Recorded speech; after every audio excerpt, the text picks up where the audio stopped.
अस्सलाम वालेकुम। शादी के बाद हामिला हुई तो डॉक्टर ने बताया मैं बेटे को जन्म देने वाली हूँ। मेरा शौहर बहुत खुश था, दिन रात मेरी खिदमत करता। मगर जब मैंने एक बेटी को जन्म दिया तो इसकी आंखें गुस्से से लाल हो गईं। मैं खुद भी हैरान थी कि डॉक्टर ने मुझसे झूठ क्यों बोला था। अगर मेरी बेटी थी तो इसने अल्ट्रासाउंड करके वक्त मुझे बेटा क्यों बताया था। मेरे शौहर ने इसी वजह से मेरी बेटी को मार दिया और मुझे भी बहुत मारा और फिर घर से निकाल दिया। मैं रोते हुए सड़क पर जा रही थी। मेरे दिल में शौहर के लिए नफरत पैदा हो गई थी। इसीलिए मैंने सीधा पुलिस स्टेशन जाकर शौहर के खिलाफ रिपोर्ट दर्ज करवा दी था। थानेदार बहुत अच्छा था। इसने मेरे सर पर रखा और कहा कि मैं तुम्हें इंसाफ दिलवा कर ही रहूँगा और आज से तुम मेरे घर में मेरे पास ही रहोगी, मगर तुम्हें रात को मेरा एक काम करना होगा। मैं थानेदार की बात सुनकर मैं मुतमईन हो गई और इसकी बात मानकर इसके घर चली गई। मगर इस वक्त पैरों तले से ज़मीन निकल गई। दिल क्या ज़मीन फटे और मैं दफन हो जाऊं। जब रात 1 बजे मेरा नाम गुलनाज है, मेरे माँ बाप का प्यार नहीं मिला, जबकि अपने माँ बाप की मैं एक ही बेटी थी, लेकिन बहुत बदकिस्मत थी। मेरी किस्मत कभी अच्छी हुआ करती थी। जब तक मेरे माँ बाप जिंदा थे तब तक मैं दुनिया की खुशकिस्मत तरीन लड़की समझी जाती थी, चूँकि मैं अपने माँ बाप की एकलौती औलाद थी। इसीलिए इनकी सारी मोहब्बत तवज्जो की एकलौती हकदार भी थी। मेरे अब्बा के एक भाई यानी मेरे चचा भी थे, जिनका नाम मुश्ताक था। मेरे अब्बा और मुश्ताक चचा के आपस में कुछ खास बनती नहीं थी। इसीलिए ईद की ईद ही हमारी मुश्ताक चचा और इनके फैमिली से मुलाकात होती थी। मेरे अब्बा एक सरकारी स्कूल कॉलर थे और मेरी अम्मा घर के कामों में लगी रहती थी। हम सिर्फ 3 लोग थे और हमारा गुजारा बहुत अच्छा हो जाता था, जबकि हमारे मुकाबले में मेरे चचा बहुत अमीर कबीर आदमी थे। वो अब्बा से ज़्यादा पढ़े लिखे थे, बल्कि अब्बा ने ही अपना पेट काट काट कर इन्हें आला तालीम दिलवाई दी और फिर चचा ने शॉर्टकट से अमीर होने के लिए अपनी करोड़पति क्लास फ्यूर से शादी कर ली और वो अमीर हो गए। अमीर होते ही उन्होंने अपना ज़रफ़ दिखाना शुरू कर दिया और मेरे अब्बा से हर तरह का ताल्लुक़ ख़त्म कर लिया।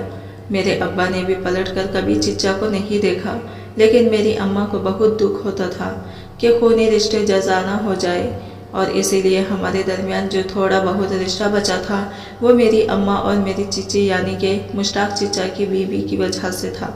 मेरे चचा की बीवी आयज़ा चची बहुत अमीर थी, लेकिन साथ ही बहुत अच्छी भी थी। इनके अंदर कभी भी दौलत का गुरूर नहीं पाया गया और यही वजह थी कि वो मुझे काफ़ी पसंद थी।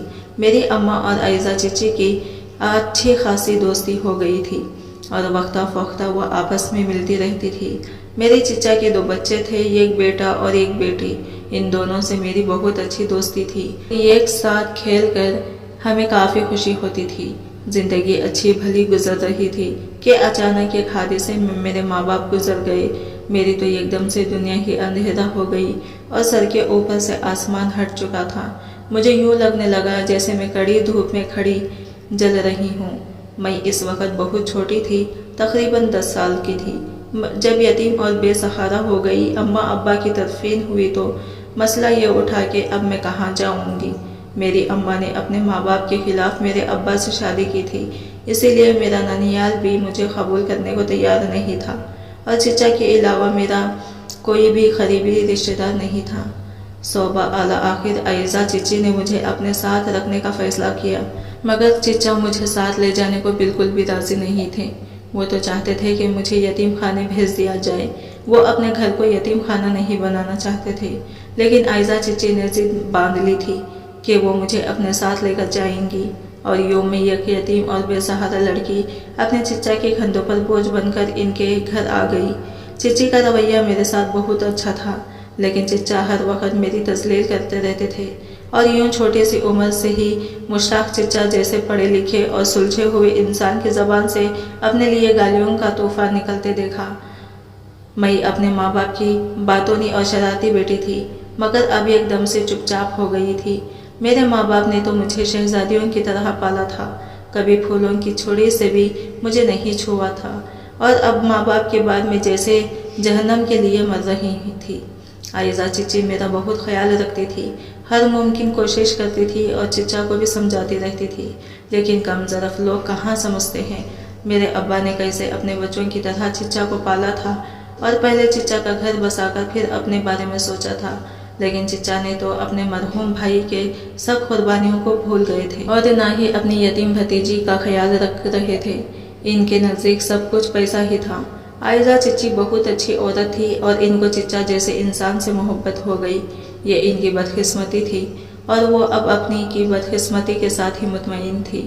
مشتاق چچا کو اپنے کام کے بعد صرف 2 لوگوں سے بہت سے زیادہ پیار تھا، ایک ان کا بیٹا اور دوسرا ان کی بیٹی۔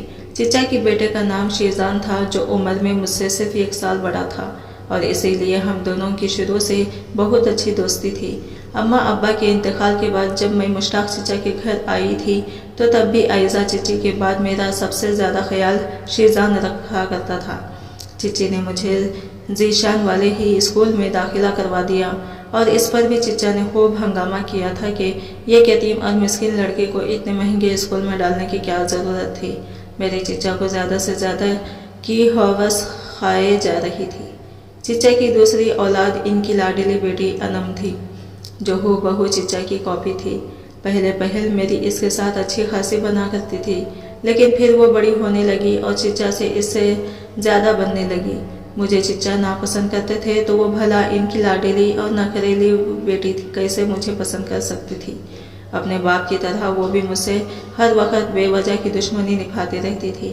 میں جیسے جیسے بڑی ہو رہی تھی تو چچی مجھے سمجھاتی رہتی کہ تم اپنے چچا کی بات کو دل پر نہ لے، اور مجھے بھی آہستہ آہستہ چچا کے اس روکھے رویے کی عادت ہو گئی اور پھر میں واقعی میں ہی ان کی باتوں کو اپنے دل پر نہ لیا کرتی تھی اور نہ ہی ساری ساری رات بیٹھ کر آنسو بہایا کرتی تھی۔ میں اپنی زندگی میں آگے بڑھ رہی تھی اور اپنی ساری توجہ صرف اور صرف اپنی تعلیم پر مرکوز کیے ہوئے تھی، تاکہ ایک دن میں اپنے چچا کو اپنے پیروں پر کھڑی ہو کر دکھا سکوں، ان کو بتا سکوں کہ ان کی کسی بھی بات اور تانے نے میری صحت پر ذرا بھی اثر نہیں ڈالا۔ اور میں دن رات محنت کرتی۔ میں اس وقت کی منتظر تھی کہ جب سارا زمانہ میرا ہوگا، جب سب کچھ میرے ہاتھ میں ہوگا، میں اپنی ماں کے سکھائے گئے تمام اسباق بھول کر مشتاق چچا کو نیچا دکھانے چاہتی تھی۔ میں کامیاب ہو کر ان کا دل جلانا چاہتی تھی، جیسے وہ میرا جلایا کرتے تھے۔ انسان سوچتا تو بہت کچھ ہے، مگر پھر ہوتا وہی ہے جو قسمت میں لکھا ہوتا ہے، اور وہ انسان کے وہم و گمان میں بھی نہیں ہوتا۔ اور پھر میری زندگی میں ایک ایسا واقعہ پیش آیا جس نے میرے سارے خواب بکھر کر تحقیق کیے، میرے سارے خیالات ادھرے رہ گئے۔ مجھے لگنے لگا تھا کہ میں ایک بار پھر سے دنیا میں اکیلی ہو گئی ہوں۔ میں نے جو کچھ سوچ رکھا تھا کچھ بھی اس کے مطابق نہیں رہا تھا، بلکہ سب کچھ اس کے بالکل الٹ ہو رہا تھا۔ میرا دماغ ہی الٹا کر رہ گیا۔ میں واقعی بڑی بدقسمت تھی۔ اماں کے بعد مجھے چچی اپنی ماں لگتی تھی۔ ماں کے بعد جس نے مجھے ماں کا پیار دیا وہ عائزہ چچی تو تھی، اور میرے ساتھ یہی ہو رہا تھا۔ جو انسان بھی مجھے اچھا لگتا تھا، میرے دل کے قریب ہوتا تھا، وہ مجھ سے دور ہو جایا کرتا تھا۔ ہر وہ شخص جو میری زندگی میں قیمتی تھا وہ مجھ سے کھو گیا تھا۔ میرے بخت سیاہ تھے جو مجھے رشتے راز نہیں آتے تھے، میرے اپنے مجھے چھوڑ کر چلے جاتے۔ ایک روز میری ماں جیسی عائزہ چچی بھی مجھے چھوڑ کر چلی گئی۔ ان کی طبیعت اچانک سے خراب ہوئی تھی اور پھر اچانک ہی ان کے گردے ختم ہو گئے، اور اس سے پہلے کہ مکمل علاج ہوتا وہ دنیا سے ہی چلی گئی۔ یہ سب کچھ اتنی جلدی میں ہوا کہ ہم لوگ کچھ سمجھ ہی نہیں پائے۔ ہمیں یقین ہی نہیں رہا کہ وہ جا چکی ہیں۔ کچھ دن پہلے تک وہ بالکل ٹھیک تھی اور پھر اچانک ہی وہ ہمیں روتا چھوڑ کر چلی گئی۔ ان کے جانے کے بعد میں نے پہلی بار چچا کو بچوں کی طرح روتے ہوئے دیکھا تھا۔ اس کا مطلب کہ وہ ٹھوس نظر آنے والا انسان بھی چچے سے محبت کرتا تھا، اسے اپنی بیوی کے جانے کے سے فرق بھی نہیں پڑتا تھا، اور سب سے زیادہ فرق تو مجھے پڑا تھا، وہ میری ڈھال تھی۔ ان کے بعد تو میں ایک بار پھر کڑکتی دھوپ میں بنا صاحبان کے کھڑی ہو گئی تھی۔ میرے چچا کچھ دن بعد سنبھلے تو پھر سے مجھے کھا جانے والی نظروں سے دیکھنے لگے، اور انم بھی ہر وقت مجھ سے لڑنے جھگڑنے لگی۔ ان دونوں باپ بیٹی کو روکنے والی جو جا چکی تھی، ایسے میں صرف ذیشان ہی تھا جو خود غم کا مارا تھا، لیکن میرا خیال اور دھیان رکھنے کی ہر ممکن کوشش کرتا رہا۔ مجھے اس گھر میں چچی لے کر آئی تھی۔ سوان کے جانے کے بعد میں جانتی تھی کہ مشتاق انکل مجھے اس گھر سے نکال دیں گے، लेकिन आयशा चची जाते जाते मेरी जिम्मेदारी ज़ीशान को सौंप गई थी और फिर ज़ीशान ने अपनी माँ की तरह मुझे घर से निकलने नहीं दिया। ये बावजूद इसके कि चिचा ने काफ़ी कोशिश की थी। थोड़ा सा वक्त गुजरा तो मैंने मैट्रिक पास कर लिया। ज़ीशान अब कॉलेज जाया करता था। इसकी ख्वाहिश थी कि मैं इसके कॉलेज में दाखिला ले लूं और फिर मैंने वो कॉलेज ज्वाइन कर लिया। ज़ीशान और मेरी दोस्ती गहरी होती जा रही थी और फिर हम दोनों को जल्दी ही महसूस होने लगा कि हम दोनों एक दूसरे को पसंद करते हैं और चची भी अक्सर यही कहा करती थी कि वो मुझे अपनी बहू बनाएंगी। कुछ चची की बातों का भी असर भी था कि ज़ीशान मुझे सिर्फ मेरा लगने लगा था और ज़ीशान को मैं सिर्फ इसकी लगती थी। लेकिन जैसा हम सोचते हैं, जैसा हम प्लान करते हैं, वैसा कुछ भी नहीं होता। हमारे इरादे और वादे अक्सर ये हमारी किस्मत के लिखे से मुख्तलिफ होते हैं और फिर सब ख्वाब अधूरे रह जाते हैं। किस्मत अचानक पलटा खा जाती है और इंसानों के साथ तबक रोशन कर देती है और यही कुछ मेरे साथ भी हुआ। आहिस्ता आहिस्ता चिचा समझ गए थे कि मैं और ज़ीशान एक दूसरे को पसंद करने लगे हैं, ना जाने कैसे, लेकिन वो हम दोनों की आंखों में एक दूसरे के लिए पसंदीदगी को जान गए थे और इनका खता मुझे अपनी बहू बनाने का कोई इरादा नहीं था। ना जाने वो क्यों मुझसे इतनी नफरत करते थे। मैं तो इनके सगे भाई की ही बेटी थी, लेकिन असल वजह तो पैसा थी। वो अपने बेटे ज़ीशान की शादी अपनी तरह किसी अमीर लड़के से करना चाहते थे जो रुखसत होकर आए तो जहेज का कदमों में ढेर लगा दे। मेरे चचा जब आने वाला खतरा फाम गए तो फौरन ऐसे एहतियाती तदाबीर की करने लगे थे। ज़ीशान के इंटर के इम्तिहानात हो रहे थे। उन्होंने फैसला किया कि ज़ीशान अपनी आगे की पढ़ाई कनाडा से करेगा। वो ज़ीशान का मुस्तकबिल रोशन करना चाहते थे, लेकिन वो दर हकीकत मुझे और ज़ीशान को एक दूसरे से दूर कर रखना चाहते थे। लेकिन ज़ीशान ने बाहर जाने से साफ इनकार कर दिया। वो जानता था कि इसके जाने के बाद इसके घर में मेरे साथ क्या सलूक हो सकता है, इसीलिए इसने जाने से इनकार कर दिया। मुश्ताक चचा ने हर मुमकिन कोशिश कर ली, लेकिन ज़ीशान ना माना। मैंने भी इससे कहा था कि वो चला जाए, लेकिन वो अपनी बात पर डटा रहा कि वो अपने मुल्क में ही तालीम हासिल करेगा। और यूं कुछ दिन के लिए घर में खामोशी छा गई, और ऐसी खामोशी जो तूफान से पहले होती है। मगर इसके बाद फिर कुछ अजीब सा हुआ। मेरे साथ ही बारी कुछ ना कुछ ऐसा ही होता आया है जिसके बारे में मैं सोचती थी कि ऐसा हो ही नहीं सकता, और वही हो जाया करता था। इस बार भी कुछ यूं हुआ था कि अचानक से मेरे चचा की तबीयत बहुत ख़राब रहने लगी, और इनकी तबीयत क्या ख़राब हुई कि इनकी फितरत ही बदल गई। एकदम से वो नरम दिल और खुश अखलाक इंसान बन गए। इनके चेहरे पर जहाँ पहले करखदगी रहती थी, इसकी जगह शफीक से मुस्कान आने लगी।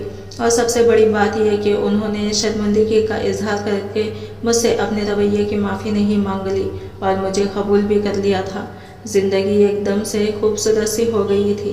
चिचा मैं मुझे अपने अब्बा नज़र आने लगे थे, और मैं हर वक्त इनकी खिदमत में लगी रहती ताकि वो जल्द से जल्द सेहतयाब हो जाए। और दोनों मेरी दोस्ती ज़ीशान से ज़्यादा चिचा से हो गई थी। और ज़ीशान हंसते हुए कहता था कि डैड, आपसे मेरी बचपन की दोस्त छीन ली है। अनम का रवैया भी कुछ हद तक मेरे साथ ठीक हो गया था, और यह सब देखकर ज़ीशान और मैं मुतमईन हो गए थे। हमारा घर एकदम से ही सुकून का घर बन गया था, लेकिन हमेशा की तरह सुकून भरी नदी में फतह ज़रूर पड़ते हैं, और वो भी पड़ा था। हुआ कुछ यूं था कि अनम अपने स्कूल के ग्रुप के साथ घूमने गई थी, और वो लोग घूमते फिरते दूर कहीं जंगलों की तरफ निकल गए थे जहां अनम को चोट लग गई, और इसने वो डवेला शुरू कर दिया। बड़ी मुश्किल से इसके ग्रुप ने हमसे राबिता किया। चिचा की तबीयत ठीक नहीं थी, इसीलिए वो तो जा नहीं सकते थे, मगर अनम की चोट खांसते ही ज़ीशान जल्दबाजी में निकल गया, और फिर ज़ीशान की अनम की तरफ जाते ही मुझ पर क़यामत टूट पड़ी। एकदम से हवाओं ने रुख बदला था, और कई चेहरों पर लगे चोटों मासिक उड़ाकर दूर जा गिरे, और असली चेहरे वाज़ा होने लगे। जिस दिन ज़ीशान गया, इसी शाम हमारे घर में कुछ मेहमान आए। चिचा भी एकदम उठे खड़े हो गए। मैंने ही मेहमानों को चाय वगैरह पूछी, और फिर पता चला कि वो मेहमान मेरे रिश्ते के लिए आए हैं, और चिचा ने फ़ौरन से पहले हाँ कर दी। मैंने चिचा को बहुत कहा कि मैं अभी शादी नहीं करना चाहती, लेकिन उन्होंने मेरी एक बात तक नहीं सुनी और अपना असली रंग दिखाना शुरू कर दिया। वो सब जो इतने दिन से चल रहा था, वो सिर्फ एक दिखावा था ताकि चिचा अपने और आसानी से कर सके। अब मेरा ज़ीशान में राबिता नहीं हो पा रहा था। मैं बहुत परेशान और घबराई हुई थी और अपने बचाव की हर मुमकिन कोशिश कर रही थी, लेकिन मेरी किस्मत इस बार भी खराब ही निकली। अगले ही दिन चिच्चा ने मेरा निकाह तैमूर नामी शख्स के साथ बढ़ा दिया और मुझे रुखसत कर दिया। इस वक्त मेरी उम्र सिर्फ और सिर्फ 17 बरस की थी, लेकिन फिर भी चिच्चा को मुझ पर रहम नहीं आया और जाने मेरे भेजे अब वो जीशान को कौन सी छोटी कहानी सुनाने वाले थे। मेरा सादा ससुराल दूसरे शहर में रहता था, यूँ मुझे अपना शहर छोड़कर तैमूर के साथ आना पड़ा। मेरे शौहर तैमूर के कल 7 बहनें थे, यानी कि मेरी 7 नंदे थीं और तैमूर अपने वालिदैन का इकलौता बेटा था, क्योंकि तैमूर के माँ बाप ने भी सिर्फ और सिर्फ बेटियां ही पैदा कर रखी थी, इसीलिए अब मज़ीद कोई नई बेटी इनको वो नहीं चाहते थे। तैमूर ने शादी की पहली रात ही मुझे सख्ती से बता दिया था कि हमारी औलाद बेटी नहीं होनी चाहिए, वरना वो मुझे तलाक देकर घर से निकाल देगा। मैं इसकी बात पर हैरत से मुर्दत बनी कितनी ही देर सख्ती से बैठी रही। क्या मेरे बस में है कि मैं बेटा पैदा करना चाहूँ तो सिर्फ बेटा ही पैदा करूँ? ये तो खुदा के काम है, फिर ये बंदे खुदा के काम में ऐसे नक़्स निकाल कर अपनी मर्जी क्यों जताते हैं? मैं भी तो अपने माँ बाप की इकलौती बेटी थी, लेकिन मेरे माँ बाप ने तो कभी ऐसी कोई बात नहीं की थी, तो फिर ये लोग जाहिल क्यों हैं? कौन से लोग हैं? ये कहाँ से आते हैं ऐसे लोग? मेरे शौहर को बेटा ही चाहिए था और ये बात इसने मुझे कई बार कही थी। माँ बाप के बाद चची ने मेरे बहुत नाज नखरे उठाए थे। चिच्चा मुझे चाहे पसंद नहीं करते थे, लेकिन उन्होंने मुझसे घर के कामकाज कभी भी नहीं कराए थे और यहाँ मुझसे दिन भर नौकरियों की तरह काम करने के रवैये जा रहे थे। मैं थोड़े ही दिनों में ज़िंदगी से बहुत तंग आ गई थी। मुझे बार बार एक ही बात समझाई जाती थी, एक पीर की जूती से ज़्यादा इस घर में मेरी की कोई अहमियत नहीं थी। मैं अजीब जाहिल और गवार लोगों में फंस गई थी और एक दिन बिला आखिर मैं उम्मीद से हो गई। घर के मर्द लोग बड़े खुश हुए कि अब एक और मर्द का इजाफा होगा। मैं मेरे शौहर तैमूर ने खबर सुनने के बाद एक ही बार में फिर से मुझे याद करवा दिया कि सिर्फ बेटा पैदा होना चाहिए। बेटी पैदा होने की सूरत में मेरा अंजाम बहुत बुरा होगा और मैं वाकई में बहुत घबरा गई थी और वाकई लड़की पैदा हो गई तो ये सोचकर ही मेरा आधा खून जलने लगा था। मुझे कुछ समझ नहीं आ रही थी कि मैं ऐसा क्या करूं कि मेरी कोख से सिर्फ लड़का ही जन्म ले, लेकिन मुझे कोई हल, कोई रास्ता नज़र नहीं आ रहा था। मेरी सास दिन रात मुझ पर अजीब अजीब टोटके आजमाती रहती, जिनसे औलाद नरीना पैदा हो सकती थी। मैं खुद भी सारा दिन खुदा से दुआएं मांगती रहती थी कि खुदा मुझे सिर्फ और सिर्फ लड़का दे, वरना मेरी सारी ज़िंदगी बर्बाद हो जाएगी। मैं अगर यहाँ से निकाल दी गई तो मैं कहाँ जाऊँगी? मैं सोचती थी कि अगर जीशान ने मुझे ढूंढने की कोशिश की होती तो वो अब तक मुझे ढूंढ लेता। वैसे चिच्चा ने इसे कोई ऐसी कहानी सुना दी होगी कि वो मुझसे नफरत ही करता होगा। मुख्तलिफ सोचें थी जो मेरी जान को चिपकी हुई थी और इनसे छुटकारा का सिर्फ एक ही हल था और वो था औलाद नरीना का पैदा होना। जब छठे माह डॉक्टर ने अल्ट्रासाउंड करके बताया कि बच्चा वाज़ा नज़र नहीं आ रहा, मगर देखने में बेटा ही लगता है। इसके बाद तो मेरे ससुराल वालों ने मेरा बहुत ख्याल रखा। उन्होंने तो मुझे हथेली का छाला बना लिया था। सबको लड़के की उम्मीद जो थी। मेरी सास ने मुझसे घर के काम काज करवाना बंद कर दिए और मेरा शौहर भी मुझ पर गुस्सा नहीं करता था। मेरी ज़िंदगी एकदम से बहुत पुरसुकून हो गई थी, लेकिन हमेशा की तरह सुकून मुझे इस बार भी कुछ खास रास न आया। एकदम से फिर मेरी ज़िंदगी में तूफ़ान आया और मुझे अपने साथ ही बहा कर ले गया। मैं बदकिस्मत ही और बदकिस्मत ही रहने वाली थी। जो भी मेरे दिल के करीब होने लगा वो मेरी ज़िंदगी से दूर हो जाता था। मैं अभी अपने रिश्ते में एडजस्ट होने वाली ही थी कि नौबत रिश्ता टूटने तक आ पहुंची थी। अपना और तैमूर का रिश्ता कबूल कर चुकी थी और बाकी की ज़िंदगी अगर मुझे इसके साथ गुजारनी पड़ती तो मुझे कोई वक्त ना होती, लेकिन हमेशा की तरह मेरी ख़राब किस्मत बच में आ गई। मगर जो भी होता है अच्छे के लिए होता है, लेकिन मेरे साथ तो जो कुछ भी होता था वो अच्छे के लिए नहीं होता था। मेरे साथ जो भी होता है हमेशा बुरे के लिए ही होता है। अल्लाह अल्लाह करके मेरी डिलीवरी के दिन करीब आने लगे। शौहर तो दिन गिन गिन कर गुजार रहा था। तैमूर समेत सब घर वाले 100% यकीन कर रहे थे कि लड़का ही पैदा होगा, लेकिन फिर सबकी उम्मीदों के चांद गिरन लग चुका था, क्योंकि मेरी ही किस्मत में गिरन था। क्योंकि डिलीवरी वाले दिन में मैंने एक बेटे को जन्म दिया था। मेरी बेटी पैदा होने की देरी थी कि तूफान बर्पा हो गया। मेरे सर पर तो जैसे सातों आसमान आकर गिर गए। और अब अगर खुदा की मर्जी बेटे की जगह बेटी देने की थी तो मैं क्या कर सकती थी। मैं खुदा की मर्जी के खिलाफ कैसे जा सकती थी। लेकिन ये जाहिल लोग ये सब कहाँ समझते थे। इनको यही लगता था कि बेटी या बेटा अपनी मर्जी से पैदा करना मेरे बस में है। लेकिन मैं तो खुद बहुत बेबस थी। मेरे शौहर तैमूर ने जब बेटी को देखा तो इसे बहुत गुस्सा आ गया। जब मैं घर आई तो इसने मुझे बहुत मारा और बहुत जख्मी हो गई। मेरे शौहर निहायत घटिया किस्म का इंसान निकला था। इसने उठाकर मेरी बेटी को ज़मीन पर फेंका था, जिसकी वजह से मेरी बेटी बेहोश हो गई। जब मैंने बेटी को उठाया तो इसने मुझे धक्के देकर घर से निकाल दिया। मैं अपनी बेहोश बेटी को हाथों में लिए रो रही थी और लोगों से मदद की भीख मांग रही थी। जब मेरी पड़ोसन ने मुझे सरकारी हॉस्पिटल पहुंचा दिया, जहां मेरे जख्मों को तो आराम मिल गया, लेकिन मेरी रूह पर बहुत गहरा जख्म लग चुका था, क्योंकि मेरी कोख उजड़ चुकी थी। मेरी बेटी मर चुकी थी और इसका कातिल इसका अपना ही बाप था। मुझे तैमूर पर इतना गुस्सा था कि अगर वो मेरे सामने होता तो मैं इसका खून पी जाती। मैंने सोच लिया था कि मैं तैमूर को सज़ा दिलवा कर ही रहूँगी। मैं हॉस्पिटल से फारिग होते ही सीधे पुलिस स्टेशन चली गई और वहाँ मैंने तैमूर और इसके ख़ानदान के खिलाफ रिपोर्ट लिखवाई। इंस्पेक्टर साहब ने मुझसे वादा किया कि वो मुझे इंसाफ ज़रूर दिलवाएंगे। मेरे पास रहने के लिए कोई घर नहीं था तो इंस्पेक्टर साहब मुझे अपने घर ले गए। उन्होंने मुझे अपनी बहन कहा था, इसीलिए मुझे भी इन पर एतबार आ गया। मैं इनके साथ इनके घर आ गई, लेकिन जब रात का 1 बजा तो मुझे कुछ अजीब महसूस हुआ। मुझे बाहर किसी की आवाज़ें आ रही थी। मैंने उठकर दरवाजे से बाहर झांका तो मेरे पैरों तले से ज़मीन निकल गई, क्योंकि इंस्पेक्टर और मेरा शौहर आमने सामने बैठे थे। मैंने ज़रा सा दरवाज़ा खोलकर इनकी बातें सुनी तो मेरे रोंगटे खड़े हो गए। इंस्पेक्टर मेरे शौहर से कह रहा था कि तुम्हारी बीवी के पास तमाम सबूत हैं। तुमने अपने बच्चे को खुद मारा है और अपनी बीवी को भी जख्मी किया है। ऐसे में सिर्फ मैं ही तुम्हें बचा सकता हूँ, लेकिन इसके लिए मोटी रकम लगेगी। तभी मेरे शौहर ने बहुत से पैसे टेबल पर रख दिए और कहने लगा कि वो सारा केस मुझ पर डाल दे।